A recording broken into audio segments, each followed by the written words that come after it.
Kapag ba maulan, required talaga magtsampurado? Charis. So ayun, dahil nga maulan, parang ang sarap-sarap talaga magtsampurado ngayon. Anyway, kahapon nga pala ito araw ng linggo at talaga namang napaka-maulan dito sa amin. Sabado pa nga lang ay pinabili ko na nga yung asawa ko ng malagkit dahil bala ko nga talaga na linggo ko siya lulutuin. 1 cup na malagkit nga lang pala yung nilagay ko dito. Pero 7 cups of water ang ginamit ko dito. So palagi lang haluin para hindi nga magdikit-dikit sa ilalim. Habang nag-aantay nga na lumambot, eto magtutunaw na nga ako ng kokwa. Bigay pa nga ito ni na mama at ito rin daw yung ginagamit ng kapatid ko. Hindi ko lang alam yung brand pero masarap naman. Nung Sabado kasi pinadaan nga ni mama yung asawa ko sa kanila para nga kunin yung bigay niyang bigas. Sa tuwing nagpe-pension kasi si mama, hindi nakakalimot yun na magbigay ng bigas sa amin. Actually may kasama pa nga yan ulam kaya nakalibre din kami nung tanghali. Ito at wala na namang laman itong bigasan namin at bumibili na nga lang ako sa tindahan. Itong lagayan nga pala namin ng bigas, ang capacity talaga niyan is 10 kilos. At ngayon nga feeling ko humigit kumulang na 10 kilo itong padala niya.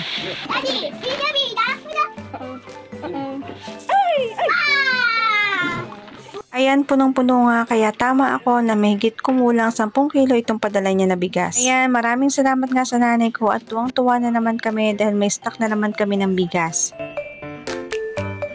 Eto nga't may nakita nga namang gagawa ng payong yung asawa ko dito sa labas kaya eto pinagawa na rin namin yung nasira namin na payong. Alam nyo ba bago pa nga lang yan pero eto sira na agad. Naayos naman ni kuya pero yun nga lang kami pa rin yung mag-a-adjust. Charis. Balik nga tayo dito sa champurado na niluluto ko. Eto't malambot na at sinunod ko namang nilagay yung ating tinunaw na kokwa. Parang napadami nga yung lagay ko pero yan okay lang. Haluin lang nating mabuti at naglagay na rin nga pala ako dyan ng asukal. Bali tinansya ko nga lang dyan yung tamis na gusto ko. Naglagay nga rin pala ako dyan ng konting vanilla dahil meron akong available. Ayan, luto na nga yung ating champurado na napakasarap talaga kainin kapag maulan. Pag kumakain nga pala kami ng champurado, evap na gatas ang nilalagay ko. At yung asawa ko naman powdered milk at tuyo ang gusto nun. So magkaiba kami pagdating sa mga ganyang panlasa. So pagkatapos naman namin mag-almusal, naisipan namin na maglinis ng kwarto dahil sobrang alikabok na talaga. Pag naglilinis kasi ako, yung mga nakikita ko lang talaga nililinis ko. Ayan, kita nyo ba yan? Isang plastic lang naman yung nakuhang dumi ng asawa ko dito sa may ilalim ng kama namin. Yung mga nawawala nga ay nakita din namin dito sa may ilalim ng kama. Pagkatapos nga namin maglinis, nagpahinga lang kami and after lunch ay umalis na rin kami ng bahay para makapagsimba at dumaan lang kami dito sa may Metro Store para magtingin-tingin. Maulan nga pero walang makakapigil sa amin. So ayun lang, salamat sa panonood. Bye!